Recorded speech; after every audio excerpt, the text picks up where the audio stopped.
Hello everyone, നമ്മുടെ ഇന്നത്തെ യാത്രയെ ലക്ഷ്മി എസ്റ്റേറ്റ് വഴി നേരെ മാങ്കുളത്തേക്കാട്ടോ. അപ്പോൾ നമ്മൾ മാങ്കുളത്ത് ചെന്ന് കഴിഞ്ഞാൽ എന്തെല്ലാം കാണാനുണ്ട് എന്നുള്ള കാര്യങ്ങളൊക്കെ ആട്ടോ നമ്മുടെ ഇന്ന് വീഡിയോയിൽ ഉൾപ്പെടുത്തിയിരിക്കുന്നത്. നമുക്ക് പ്രധാനമായിട്ട് അവിടെ കാണാനുള്ളത് ഒരു തൂക്കുപാലം, അതുപോലെ 33 വെള്ളച്ചാട്ടത്തിൻ്റെ കാഴ്ചകളൊക്കെയാണ്. അപ്പോൾ നമുക്ക് വിശദമായിട്ട് കാണാനായിട്ട് വീഡിയോയിലേക്ക് പോയാലോ. ഞാൻ നിങ്ങളെ മൂന്നാറിൻ്റെ കാഴ്ചകളൊന്നും കാണിക്കുന്നില്ല, നിങ്ങളെല്ലാവരും തന്നെ കണ്ടും അടുത്തിട്ടുള്ള ഒരുപാട് കാഴ്ചകളൊക്കെ തന്നെയായിരിക്കും.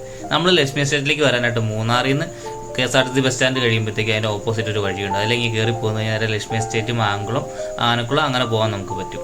അതുപോലെ നമുക്ക് അവിടെ നിന്ന് നേരെ തിരിഞ്ഞ് ഈ ആനക്കുളമൊക്കെ വന്നു കഴിഞ്ഞാൽ, ആനക്കുളമല്ല മാങ്കുളം വന്നു കഴിഞ്ഞാൽ അവിടെ നിന്ന് നമുക്ക് നേരെ അടിമാലിയിലേക്ക് വന്നിറങ്ങാനൊക്കെ പറ്റും കേട്ടോ. അപ്പോൾ അങ്ങനെ ഒരു വീഡിയോ നമ്മൾ ചെയ്തിട്ടുണ്ട്, അതിൻ്റെ ലിങ്ക് ഞാൻ ഐ ബട്ടണിൽ കൊടുത്തിരിക്കുക. ഈ ലക്ഷ്മി എസ്റ്റേറ്റ് 1991 ആണ് പ്ലാന്റേഷൻ ചെയ്തത്. ടാറ്റാറ്റിയുടെ കീഴിലാട്ടത് ഉള്ളത്. നമ്മുടെ മൂന്നാറിൻ്റെ തേയിലത്തോട്ടങ്ങൾ അതിൻ്റെ ഏറ്റവും നല്ല ഭംഗിയിൽ കാണാൻ പറ്റുന്ന ഒരു സ്ഥലമാണ് ഈ ലക്ഷ്മി എസ്റ്റേറ്റ്. ദൂരെ അവിടുത്തെ പണിക്കാരെയൊക്കെ ഉണ്ട്. ഇപ്പോൾ റീസെൻ്റ് ആയിട്ടോ ഒരുപാട് ആൾക്കാർ ഇങ്ങോട്ട് എക്സ്പ്ലോർ ചെയ്ത് വന്ന് തുടങ്ങിയത്. നിങ്ങൾ മൂന്നാർ വരുവാണെങ്കിൽ ഒരു 1 ഡേ ട്രിപ്പ് പ്ലാൻ ചെയ്യാനുള്ള സ്ഥലം തന്നെ ഇതുണ്ട്. അടിപൊളിയാണ്. അതായത് ലക്ഷ്മി എസ്റ്റേറ്റ്, മാങ്കുളം, ആനക്കുളം അതെല്ലാം കൂടെ ചെയ്ത് കഴിഞ്ഞാൽ അടിപൊളി. ഒരു ദിവസം കൊണ്ട് കണ്ട് തീരത്തില്ല സത്യം പറഞ്ഞു കഴിഞ്ഞാൽ. നമ്മൾ അവിടെ നിന്ന് കുറേ കൂടെ ഫ്രണ്ടിലേക്ക് വന്നപ്പോൾ ഒരു മലയാളനെ നമുക്ക് കാണാൻ പറ്റി. നമുക്ക് ഇത്ര നല്ല ക്ലോസ് ആയിട്ട് കാണാൻ പറ്റുന്നുള്ളതാണ് നമുക്ക് ഈ യാത്രയിലെ ഏറ്റവും വലിയൊരു പ്രത്യേകത.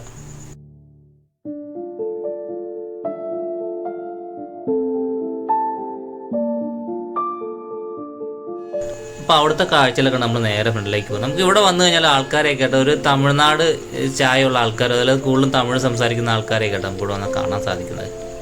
നമ്മൾ കുറേ കൂടെ ഇങ്ങനെ വന്നപ്പോഴത്തേക്ക് Lakshmi estate government UP school, അതായത് മാമലക്കണ്ട സ്കൂൾ എന്നൊക്കെ പറയത്തില്ല, അതുപോലെ ലക്ഷ്മി എസ്റ്റേറ്റിലെ സ്കൂളാണ് നമ്മളിപ്പോൾ കണ്ടുകൊണ്ടിരിക്കുന്നത്. നല്ല ഭംഗിയില്ല, ഒരു മലയുടെ കീഴിൽ. ഇവിടെ വെള്ളച്ചാട്ടം ഇല്ലെന്ന് മാത്രമേ ഉള്ളൂ. മാമലക്കണ്ട സ്കൂളിലാകുമ്പോഴത്തേക്കും അവിടെ ബാക്ക്ഗ്രൗണ്ടിൽ വെള്ളച്ചാട്ടമുണ്ട്. ഇത് ഉച്ച ടൈം ആയതുകൊണ്ട് കുട്ടികൾ ഇന്ന് കഞ്ഞിയെ കുടിക്കുന്നുണ്ട്. അതിൽ കുറേ പിള്ളേർ അവിടെ കളിക്കുന്നു. നല്ല രസമുള്ള കാഴ്ചകളൊക്കെ അല്ലേ.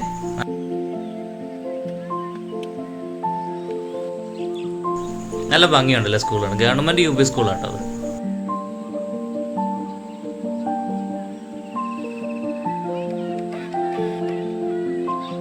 അപ്പോൾ നമ്മൾ സ്കൂളിൻ്റെ കാഴ്ചകളൊക്കെ കണ്ടിട്ട് നേരെ മാങ്കുളത്തെത്തി. മാങ്കുളത്ത് നമ്മളൊരു ജീപ്പ് ഹയർ ചെയ്ത് ഏകദേശം 1500 രൂപയാണ് അവർ ഈടാക്കുന്നത്. ഞങ്ങൾ നേരെ പെരുമ്പൻകുത്ത് വെള്ളച്ചാട്ടത്തിന് കൊണ്ടുപോകും, അതേപോലെ 33 വെള്ളച്ചാട്ടം കാണിക്കാൻ കൊണ്ടുപോകും, അതുപോലെ ഒരു തൂക്കുപാലമുണ്ട്. ഇത്രയും കാഴ്ചകളാണ് ഇവർ നമ്മുടെ ജീപ്പിൽ കൊണ്ട് കാണിക്കുന്നത്. നമ്മുടെ വണ്ടിക്ക് പോകാനും പാടായിരിക്കും. അപ്പോൾ ഈ കാണുന്ന ഒരു വാട്ടർ ക്രോസിങ് പോലെ അതിലേക്കൂടെയൊക്കെ വന്നിട്ട് നമ്മൾ നേരെ ഇനി പെരുമ്പൻകുത്ത് വെള്ളച്ചാട്ടത്തിന് അങ്ങോട്ടുണ്ടാവും. ഇതുകൊണ്ടൊരു പഴയ മുകളിൽ SC ലോറി വരുന്നത്. ഇത് റേഷൻ സാധനമായിട്ട് പോകുന്ന കേട്ടോ. ഇവിടെ അപ്പുറത്ത് മാറിയിട്ടായിട്ടൊരു ട്രൈബൽ സെറ്റിൽമെൻ്റ് ഉണ്ട്, കുറുത്തിക്കുടി എന്നും പറഞ്ഞിട്ട്, അവിടത്തേക്ക് പോകുന്നതാണ്. ഈ കാണുന്ന കേട്ടോ പെരുമ്പൻകുത്ത് വെള്ളച്ചാട്ടത്തിൻ്റെ എൻട്രൻസ്. അപ്പോൾ ഇവിടെ വന്നിട്ട് നമ്മൾ ടിക്കറ്റ് എടുക്കണം. ഒരാൾക്ക് 20 രൂപയാണ് അവർ ഈടാക്കുന്നത്.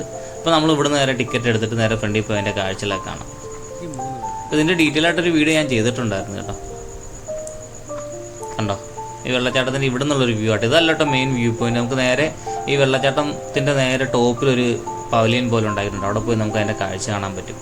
അതുപോലെ ഞാൻ കുറുത്തിക്കുടി നിങ്ങളോട് ആദ്യമേ പറഞ്ഞില്ല, അപ്പോൾ റീസെൻ്റായിട്ട് ഈ മാമലക്കണ്ട സ്കൂളിൻ്റെ ഫ്രണ്ടിൽ നേരെ ഈ പെരുമ്പൻകുത്ത് ഡാമിൻ്റെ അവിടെ വരുന്ന, ഡാമല്ല വെള്ളച്ചാട്ടത്തിൻ്റെ അവിടെ വരുന്ന ഒരു വഴിയുണ്ടായിരുന്നു. അത് റീസെൻ്റായിട്ട് തുറന്നായിരുന്നു, കോടതി വിധി വന്നിട്ട്. ആ സമയത്ത് നമ്മൾ അതിൽ ട്രാവൽ ചെയ്തായിരുന്നു. അപ്പോൾ അതിൻ്റെ ഒരു വീഡിയോ ഞാൻ ചെയ്തിട്ടുണ്ട്. അതിൻ്റെ ലിങ്ക് മേളിൽ ഐ ബട്ടണിലും താഴെ ഡിസ്ക്രിപ്ഷനിൽ ഞാൻ കൊടുത്തിരിക്കാം. അത് കഴിഞ്ഞ് കുറച്ച് നാൾക്ക് മുന്നേ അത് വീണ്ടും കോടതി വിധി വന്ന് അടയ്ക്കുകയും ചെയ്തായിരുന്നു കേട്ടോ വഴി. അപ്പോൾ അങ്ങനെ ആ വഴി കൂടെ പോകാനുള്ളൊരു ഭാഗ്യം കിട്ടിയായിരുന്നു. അപ്പോൾ നമ്മൾ പെരുമ്പൻകുത്ത് വെള്ളച്ചാട്ടത്തിന് അങ്ങോട്ട് വരുന്ന ഒരു കാഴ്ചയായിട്ട് ഞാൻ പറഞ്ഞില്ല പവലിയൻ പോലെ ഉണ്ടെന്ന്. അപ്പോൾ ആ വ്യൂ പോയിന്റ് നിന്ന് കാണുമ്പോൾ ഇതല്ല കേട്ടോ മെയിൻ വെള്ളച്ചാട്ടം. ഞാൻ മെയിൻ വെള്ളച്ചാട്ടം നിങ്ങളെ കാണിച്ചു തരാം. ഇതേ കണ്ടോ, ഇതാണ് ഇതിൻ്റെ ഇവിടുത്തെ മെയിൻ വെള്ളച്ചാട്ടം. കണ്ടോ, നമ്മൾ ആനക്കുളത്തേക്ക് പോകുന്ന വഴിക്ക് ഇതിൻ്റെ ഒരു വിദൂര ദൃശ്യം നമുക്ക് കാണാൻ പറ്റും. അപ്പോൾ നമ്മൾ അതിൻ്റെ കാഴ്ചകളൊക്കെ കണ്ടിട്ട് നമ്മൾ അടുത്ത സ്ഥലത്തേക്ക് പോകണം. ഇനി ഒരു തൂക്കുപാലമുണ്ട് 6 മൈൽ എന്ന് പറഞ്ഞ സ്ഥലത്തേക്ക്, അങ്ങോട്ടാട്ടോ നമ്മൾ പോകുന്നത്. ഞാൻ ഈ വീഡിയോയിൽ നമുക്ക് ഒരു ദിവസം കൊണ്ട് മാങ്കുളത്ത് വന്നു കഴിഞ്ഞാൽ എന്തെല്ലാം കാണാനുണ്ടെന്നുള്ള രീതിയിലാട്ടോ നമ്മൾ ഈ വീഡിയോ ചെയ്തിരിക്കുന്നത്. അതാണ് എല്ലാം ഡീറ്റെയിൽ ആയിട്ട് കാണിക്കാത്തത്. അപ്പോൾ നിങ്ങൾക്ക് ഈ വീഡിയോ കണ്ടാലും നിങ്ങൾക്ക് എന്തെങ്കിലും ഒരു ഉപകാരം വരുന്നല്ലോ. ഈ കാണുന്ന കേട്ടോ തൂക്കുപാലം. ഈ തൂക്കുപാലം അല്ലാതെ ഇവിടെയുള്ള ആൾക്കാർക്ക് അപ്പുറത്തേക്ക് പോകാനായിട്ട് ഇവിടുന്ന് ഒരു 1/2 കിലോമീറ്റർ മാറിക്കഴിഞ്ഞാൽ ഒരു മെയിൻ റോഡുണ്ട്, അതിലേക്കൂടെ വണ്ടി പോകുന്നതാണ്. അപ്പോൾ ഈ തൂക്കുപാലം എന്തിനാണെന്ന് എനിക്കറിയില്ല, എന്നാൽ പോലും നല്ല ഭംഗിയുള്ളൊരു കാഴ്ചയാണ്. അതിനകത്ത് കയറി കഴിയുമ്പോഴൊരു വ്യൂ നിങ്ങളെ ഞാൻ കാണിച്ചു തരാം. ഈ കരുതിരിയാറിന് കുറുകെയാട്ടെ ഈ തൂക്കുപാലം നിർമ്മിച്ചിരിക്കുന്നത്.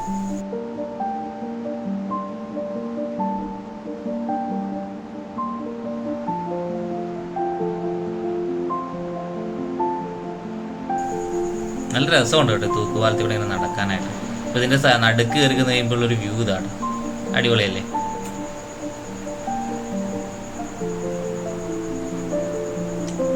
കണ്ടോ, ഇതാണ് അതിൻ്റെ മറു സൈഡിലുള്ള ഒരു കാഴ്ച.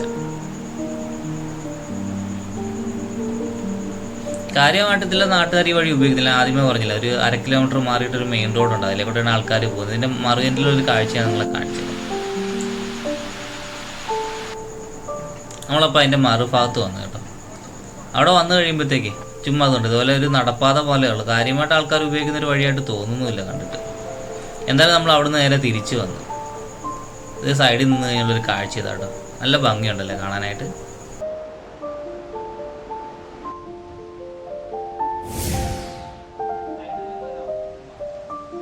അപ്പോൾ അതിൻ്റെ കാഴ്ചയെല്ലാം കണ്ടിട്ട് നമ്മൾ നേരെ അടുത്ത ഡെസ്റ്റിനേഷനിലേക്ക് പോകട്ടോ. ഇനി നമ്മൾ പോകണം 33 പറഞ്ഞ വെള്ളച്ചാട്ടത്തിലേക്കാണ്. ഇത് അത്യാവശ്യം കുറച്ച് ഓഫ് റോഡൊക്കെ ഉള്ളൊരു വഴി കേട്ടോ. നമ്മൾ ഈ കുറേ ഇങ്ങനെ കയറി വന്നു കഴിയുമ്പോഴത്തേക്ക് ഇതുപോലെ മണ്ണിടിഞ്ഞൊരു സൈഡിൽ പോയി കിടക്കുന്നത്. അപ്പോൾ കുറേ നാൾ ഇങ്ങനെ വഴി ഇടിഞ്ഞ് കിടക്കണമെന്ന് ഈ റോഡില്ലായിരുന്നു, ഇപ്പോഴാണ് വീണ്ടും തുറന്നത്. അപ്പോൾ അതിൻ്റെ സൈഡിൽ നിന്നുള്ളൊരു വ്യൂ ഞാൻ നിങ്ങളെ കാണിച്ചു തരാം. അതുകൊണ്ട് ഈ സൈഡിൽ കെട്ട് നിങ്ങൾ കണ്ടോ, അത് മൊത്തം ഇടിഞ്ഞു പോയിട്ട് ഇപ്പോൾ റീസെൻ്റായിട്ട് കെട്ടിയതുള്ളത്. ഇവിടെ നിന്ന് കഴിഞ്ഞാൽ നമ്മളിപ്പോൾ ആദ്യമേ കണ്ട ചിലന്തിയാറില്ല, അതിൻ്റെ ഒരു ഭയങ്കര വൈഡായിട്ടുള്ളൊരു വ്യൂ നമുക്ക് ഇവിടെ നിന്ന് കിട്ടും. എന്തായാലും നമ്മളിവിടെ ഇറങ്ങുന്നില്ല, നേരെ ഫ്രണ്ടോട്ട് തന്നെ പോകാമെന്ന് വിചാരിച്ചു.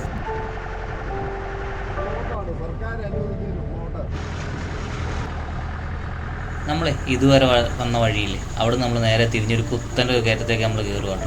അപ്പോൾ ഈ ഒരു ഭാഗത്തൊക്കെ നമ്മൾ സ്വന്തം വണ്ടിക്ക് വന്നു കഴിഞ്ഞാൽ കയറിപ്പോകാൻ വലിയ പാടായിരിക്കും, അല്ലെ ബൈക്കായിരിക്കും, അല്ലെ നമ്മൾ കാറും കൊണ്ടൊക്കെ വന്നു കഴിഞ്ഞാൽ വലിയ പ്രയാസമായിരിക്കും. ഓപ്പോസിറ്റ് ഒരു വണ്ടിയൊക്കെ വന്നു കഴിഞ്ഞാൽ വലിയ പാടാണ്. കണ്ടോ, ഇതേപോലെ കുത്ത് കയറ്റാണ്. അപ്പോൾ നിങ്ങൾക്ക് ഇത് എന്തുമാത്രം ഫീൽ ചെയ്യുന്നുണ്ടെന്ന് എനിക്കറിയത്തില്ല. അപ്പം അതുകൊണ്ടാണ് നമ്മൾ ജീപ്പ് ഹയർ ചെയ്തത്. ജീപ്പ് ഹയർ ചെയ്തുകൊണ്ട് നമുക്ക് ഈ പറഞ്ഞ സ്ഥലങ്ങളിലെല്ലാം കറക്റ്റായിട്ട് എത്തിപ്പെടാനും പറ്റും. അതുപോലെ ജീപ്പ് കയറി ചെല്ലാത്ത സ്ഥലങ്ങളൊന്നും ഇല്ലല്ലോ. അപ്പോൾ നമ്മൾ അവിടുന്ന് ആ കയറ്റം കയറി തീരുന്ന ഭാഗത്ത് വരുമ്പോഴത്തേക്ക് നമ്മൾ നേരെ 33 പറഞ്ഞ വെള്ളച്ചാട്ടത്തിന് അവിടെ എത്തി. അപ്പോൾ അതിൻ്റെ ഒരു കാഴ്ച ഇതാട്ടോ, ഇതുണ്ട് പല തട്ടുകളായിട്ട് ഇങ്ങനെ വെള്ളം ഇങ്ങനെ വന്നുകൊണ്ടിരിക്കുകയാണ്.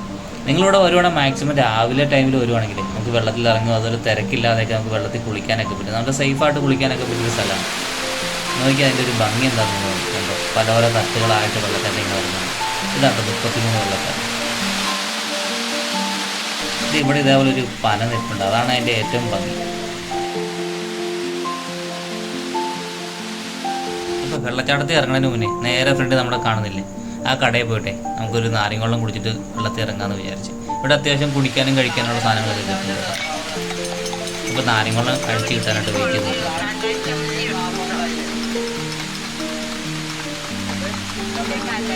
അപ്പോൾ നമ്മൾ ആ നാരങ്ങ കുടിച്ചിട്ട് നേരെ വെള്ളച്ചാട്ടത്തിലേക്ക് ഇറങ്ങും കേട്ടോ. അതിനുവേണ്ടി നമ്മുടെ ഡ്രസ്സൊക്കെ മാറി, ഡ്രസ്സ് നമ്മുടെ വണ്ടിയിൽ തന്നെ വെച്ച് നേരെ ഈ കാണുന്ന സൈഡിൽ കൂടെ ഒരു വഴിയുണ്ട്. പ്രോപ്പർ വഴിയൊന്നുമില്ല കേട്ടോ, നമ്മളെല്ലായിടത്തും ചെല്ലുന്ന പോലെ നമുക്ക് എല്ലാ സംവിധാനങ്ങളും ഉണ്ട്, പക്ഷെ അതിനെ വേണ്ട രീതിയിൽ സംരക്ഷിക്കുന്നില്ല എന്നൊരു പ്രശ്നമുണ്ട്. കണ്ട് ഇതുകൂട്ട് വഴി കൂടെ വേണം അങ്ങോട്ട് പോകാനായിട്ട്. അതുപോലെ ഈ വെള്ളച്ചാട്ടത്തിന് 33 പേര് വരാൻ കാര്യം വെച്ചാൽ പണ്ട് ഇവിടെ ഒരു കോളനി ഉണ്ട്, അതായത് 33 ഏക്കർ സ്ഥലം ഗവൺമെൻറ് ഏറ്റെടുത്തിട്ട് കുറേ ആൾക്കാർക്ക് അത് വീതിച്ച് കൊടുത്ത് അവിടെ വീട് വെച്ച് കൊടുത്തായിരുന്നു. പക്ഷേ ഇപ്പോൾ ആ കോളനി ഇല്ല, പക്ഷേ വെള്ളച്ചാട്ടത്തിൻ്റെ പേര് 33 കേട്ടോ. അങ്ങനെയാണ് ഈ വെള്ളച്ചാട്ടത്തിന് 33 എന്നൊരു പേര് വന്നത്. പിന്നെ പ്രോപ്പർ സ്റ്റെപ്പൊന്നുമില്ല കേട്ടോ. അപ്പോൾ നിങ്ങൾ ഇതിൽ കയറി വരുമ്പോഴത്തേക്ക് സൂക്ഷിച്ച് വേണം വരാനായിട്ട്. നമ്മൾ തന്നെ നമ്മുടെ സേഫ്റ്റി നോക്കണം. പക്ഷേ ഇവിടെ വെള്ളത്തിൽ ഇറങ്ങി നമുക്ക് സേഫായിട്ട് ഇറങ്ങി കുളിക്കാനൊക്കെ പറ്റും കേട്ടോ. ഒരുപാട് ആഴമൊന്നുമില്ല. അപ്പോൾ നമുക്ക് കുട്ടികളൊക്കെ ആയിട്ട് വന്നാലൊക്കെ ഇല്ലേ സുഖമായിട്ട് ഇവിടെ വെള്ളത്തിൽ ഇറങ്ങി കുളിക്കാൻ പറ്റും. നല്ലൊരു റീഫ്രഷ്മെൻ്റ് ആട്ടോ കേട്ടോ. നോക്കി മേളിൽ നിന്ന് തട്ടായിട്ടാണ് വെള്ളം ഇറങ്ങുന്നത്. അതൊരു വെള്ളത്തിന് നല്ല തണുപ്പുമാണ്, നല്ല ഭംഗിയുള്ളൊരു കാഴ്ചയല്ലേ ഇത്. നോക്കി ഞാൻ എന്തായാലും വെള്ളത്തിൻ്റെ കുറച്ച് ഭാഗത്തേക്ക് ഇറങ്ങി നിങ്ങൾ അതിൻ്റെ വിഷ്വൽസൊക്കെ കാണിച്ചു തരാം കേട്ടോ. നിങ്ങൾ എന്തായാലും കാണും.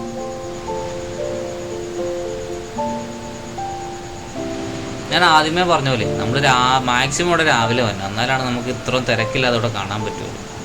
ഇപ്പം ഞങ്ങൾ വന്നപ്പോഴത്തേക്ക് ഞങ്ങൾ മാത്രം ഇവിടെ ഉണ്ടായിരുന്നുള്ളൂ. അത് തന്നെയാണ് നമുക്ക് ഏറ്റവും കിട്ടിയ അഡ്വാൻറ്റേജ്. ഇതുകൊണ്ട് എല്ലായിടത്തെ പോലെ തന്നെ പ്ലാസ്റ്റിക് കുപ്പിയും വസ്ത്രങ്ങൾ വരെ ഇവിടെ ആൾക്കാർ ഉപേക്ഷിച്ചിട്ടാണ് പോയിരുന്നത്. പക്ഷേ ഇവിടെ പുറത്തായാലും ഇതൊന്നും ഇടാനുള്ള പ്രോപ്പർ സംവിധാനങ്ങളില്ലെന്നുള്ള വേറെ സത്യമുണ്ട്. എന്നാൽ പോലും നമ്മൾ ഇങ്ങനെയൊന്നും ചെയ്യരുത് കേട്ടോ. നമ്മളെ കൊണ്ടുവന്ന വേസ്റ്റ് നമുക്ക് തിരിച്ച് ഇടേണ്ട പ്രോപ്പർ സ്ഥലങ്ങളിൽ ഇടുവാണെങ്കിൽ അതായിരിക്കും ഏറ്റവും നല്ലത്. ഇത് വെള്ളച്ചാട്ടത്തിൻ്റെ മറ്റൊരു സൈഡിൽ നിന്നുള്ളൊരു വ്യൂ നിങ്ങൾ കണ്ടു, നല്ല രസമില്ല കാണാനായി.